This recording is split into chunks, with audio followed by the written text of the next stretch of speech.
With poker and trading, there's high betting before the flop. There will always be times of strong market moves and there'll always be time of high betting. With poker, you get times where players like to bet aggressively and blindly before the flop is revealed. We call it the flop. And it's these times that lead to the amateur poker players losing their chips very quickly.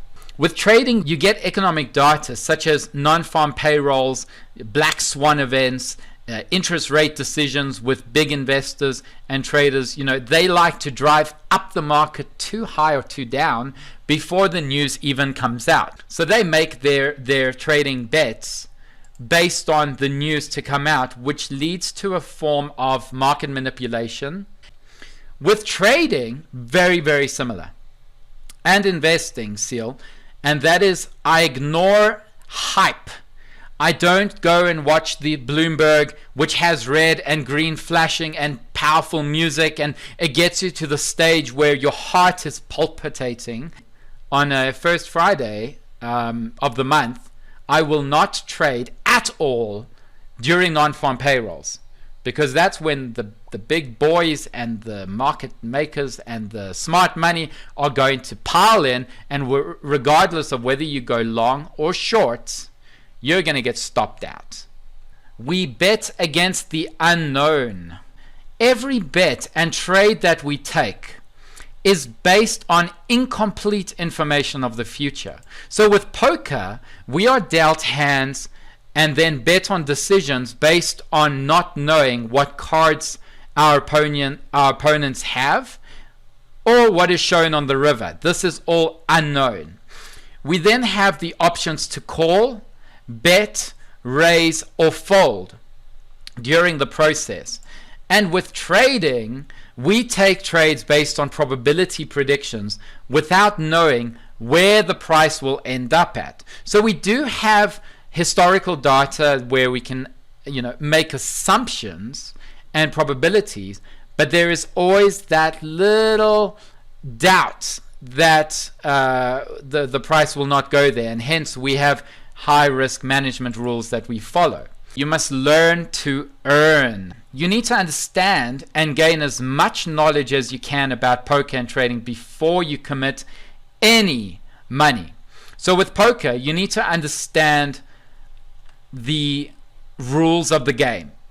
So over here, you've got to understand the order of the betting, which I have on this board on the left hand side. You have to understand the amount of money you should play per hand if there's antes in betting. And once you know these points, then you'll develop some form of game plan with each hand you play. There is little luck when it comes to professional gambling. Little luck, okay? But strategy and game plan are the most important things. With trading, you need to understand four main elements. The market. What are you trading? Why are you trading it? And where and how are you trading? The method. What system are you using to follow before you're taking the trade? The money. And this applies to investing as well, Seal. The money is the risk management rules to follow with each trade or investment that you take. And the mind is the most important thing. If you don't have a good frame of mind, you're going to lose. You're going to incorporate your greed and fear. So the frame of mind is what you need to develop. And all those encapsulates what you have to learn to be a trader or an investor. You need the perseverance. So you need to take the time and have the determination to become a successful trader and a poker player. With poker, you'll need to keep it, to keep at it. It's not about just going one day to the casino, trying it out, and then all of a sudden you're a successful poker player. No. These guys, as much as you hate them showing off their money and flashing every tit that they can find around boats and stuff, they have spent the time and effort to get there through a lot of failure and learning.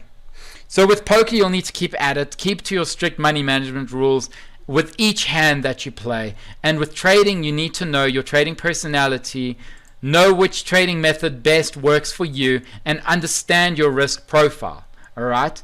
And there is my favorite quote from American football player and coach. His name's Vince Lombardi. He says, practice does not make perfect. Only perfect practice makes perfect. So as a trader, an investor, and a poker player, you can practice once a month. You can practice once a week. It doesn't mean you're going to be good in a year. But if you're a perfect practice player, where you're doing this at least 1 hour a day, you have the advantage over the guy who only practices.